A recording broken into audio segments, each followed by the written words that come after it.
I'm James. I came to treatment here 6 weeks ago, and the reason I came to treatment was just getting to the point where I couldn't accomplish anything anymore. Family life going down the tube, my work getting to the point where it was just, I wasn't even working anymore. I was at work, but it was getting to be less and less productive as every day passed. Just alcohol was functioning around alcohol. I was doing the job, but in the back of my mind I made sure I had alcohol. And I just couldn't do it no more. Like, I used to be a hard worker and go-getter, a leader and everything, and it just slipped away from me, and I didn't like it, and I was just 99% of the time seeing where the next drink was coming from. So I decided to look around a bit, and then iRecover was 1 hour from my house, basically straight north. So I figured I'd give it a shot. You know, can't do nothing about it, and lucky for me it was winter. And the market had already slowed down, like work and the oil field and everything had already slowed down. So that was one good part about it. I could get away and do it without having to stress about who's going to do anything and who's going to take care of something. That was all already slow. So the timing was good. And then I got up here to iRecovery and walked in, and just went through the detox, and basically I'm a kind of an open guy. I don't stick to myself, so I got out into the room, and there was, I think when I got here, there was 18 other clients here or so, and they just basically invited me into the group. It's like they've known me forever. And that's the feeling I got. It was just, we've known you forever, even though we didn't know each other's names. I don't think anybody cared what your name was. You're here, same problem. We all have the same problem, so can all help each other, and it just led from one thing to another, to good times together, you know, helping everybody, and being in a small class, that really helped me a lot. You know, we were only 4 per class during the meetings. That was good too. You could kind of get your small group and go personally with them, because through the 12-step program, you know, you kind of have to get close with your group, because a lot of the steps are personal, and I'm kind of a personal guy that likes to keep stuff to myself and not bring it out into the open with people I don't trust. So I kind of liked that it was a closed setting, and I had four other classmates with me that were really good. And it was actually really good because we had 3 different cultures in the classroom with us, so we could all really bond with each other and go through the program together. And we basically did everything together, and that helped everybody in an aspect that what I kind of didn't know from my background, somebody else brought to the table. And then it was just all the way around a good experience to have that. And then we had Gabby as a counselor. She was super good with us. She was amazing for being a counselor with us, with that type of group, like 4 different cultures and 4 totally different people, and she took us through the 4 weeks like unbelievable. And then even in the out classes, like you're not always in the classroom. You're in the conference room there, where we have the morning meeting, and then the talking stick, and the 5 o'clock meeting, And the evening meeting, the 9 o'clock meeting at night, it really opens you up. It gets rid of that selfishness. Really opens you up to talking and being more open, so you're not feeling yourself anymore. Like you're not selfish anymore. Which basically, when I was an alcoholic, it was all about me. And then that's what that program really taught me. It's not about me. It's about everybody around me, that other people matter. It's not just that my life matters. And so that's one really good thing I got out of it. And another really good thing, I was a working man. I was never interested in doctor or medical or any of that. And then the explanation of that your disease, that the alcoholism is a disease, it's hereditary, and it's genetic, and it's your environment that you live in. Who would have ever thought that it's that? And and that's where I got to know that my disease is not only my problem. Like alcoholism is not only my problem. I did not create my alcoholism, even though I thought it was my choice to drink or not to drink. It was explained to me, no, it's not 100% your problem. There's other contributing factors. So that was another good thing that I really learned about. Yeah, and then your actions. No, what was it there? When you react to something, first it happens, then you get a thought, then your mood changes, and then your reaction.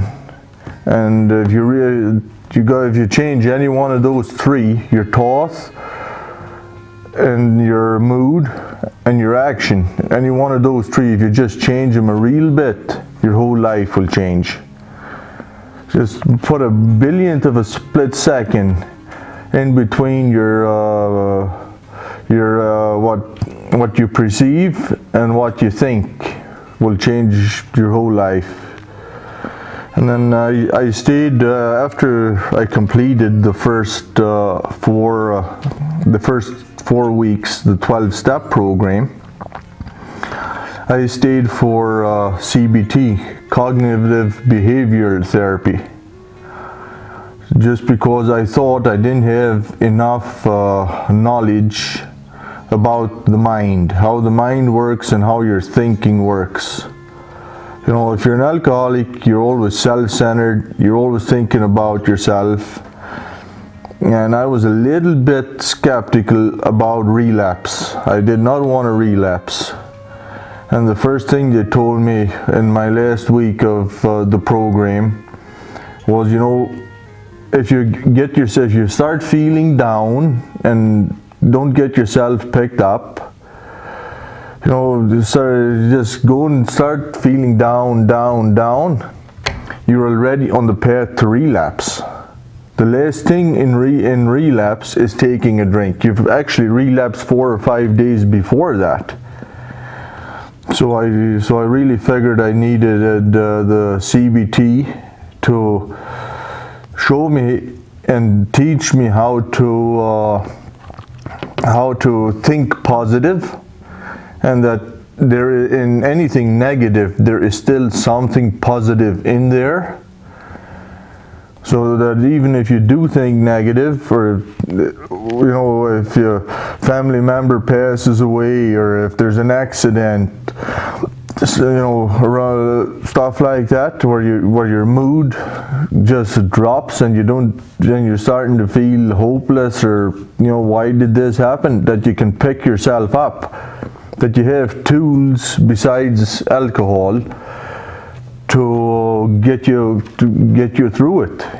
Go back and think about it, instead of figuring the next drink of alcohol is going to solve the problem, which only creates more. That's all alcohol does. And then with the program, I got fortunate. I've got some leadership skills. So I wasn't shy about putting them to use. You know, every day there's somebody else that kind of chairs the meetings for the day. The morning meeting, the 5 o'clock meeting, and then the 10 o'clock meeting. One of the clients has to chair them. So I kind of took the bull by the horns there and got myself in and started teaching the new clients that come in how the program works. Try to do it the same way, the same thing that happened to me when I came in. Being supportive of the people that come in. As soon as they hit the doors, be there to help them with any which way they possibly need. Because I know where I was, and it would have been a hell of a lot harder if I would have came from detox into the main facility, and they wouldn't have just welcomed me with open arms, the other clients. If they wouldn't have done that, it might have been a totally different experience. And I can see that in the 6 weeks that I've been here with the new clients coming in, everybody comes into this place feeling down and out. But once they walk through and everybody just collectively gives them just, hi, this is who I am. If you need anything, we're all here to help each other. Whatever you need, just come and ask. And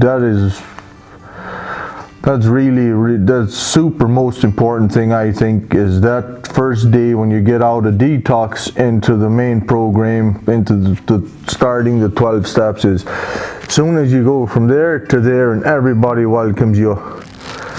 You know, this just makes you feel like the program is going to be a success right there, and it just gives you the mood to want to strive even further ahead and to kind of forget about the past. Let's see what's here and focus here. So, and then I kind of got into I'm here for CBT now in the last 2 weeks, so I'm not really with the counselors. CBT you kind of do with your own and meet with a counselor excuse me, for about hour a day, and the rest you go through CBT by yourself.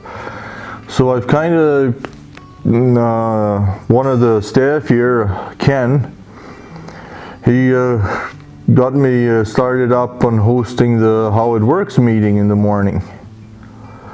So that's a real highlight since I've been here. So for the last week I've been chairing the How It Works group and at the 8 o'clock meeting, and getting to hear all the callers calling in, and you know, really touches you.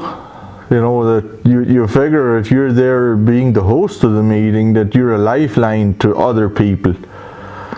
And you know, so it's really important to my future success and of sobriety is the connection, you know, the giving back. You know, that's another thing that the program really stresses is giving back.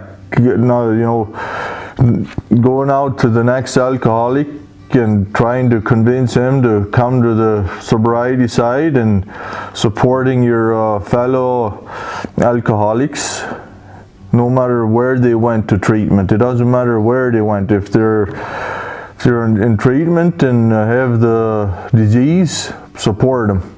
Be there for them at day or night. It doesn't matter if it's 4 in the morning. If they phone, pick up the phone and support them, because it just might be they're sitting there thinking, and they've got between you answering the phone and taking a drink, it could be their lifeline. So it's another important thing I learned.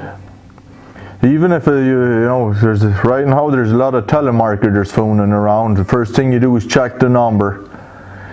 Oh, it might be a telemarketer. Nope, flip the phone. Not anymore. It doesn't matter which number comes up on the phone now. I'm going to answer it.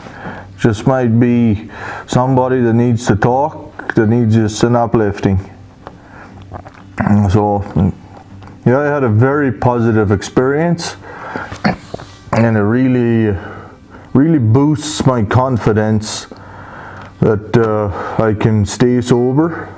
I'm going to try my best to do it, and stay in touch and give back. You know, just totally give back. The program stresses it really a lot to give back, because you know, when I was down and out and came here, that's basically everybody working here. It's all they're doing is giving back. Yeah, I'd recommend it for anybody. I totally would. It's the only way to live, because living like I was living was not a good life. I was just totally, I was not functioning.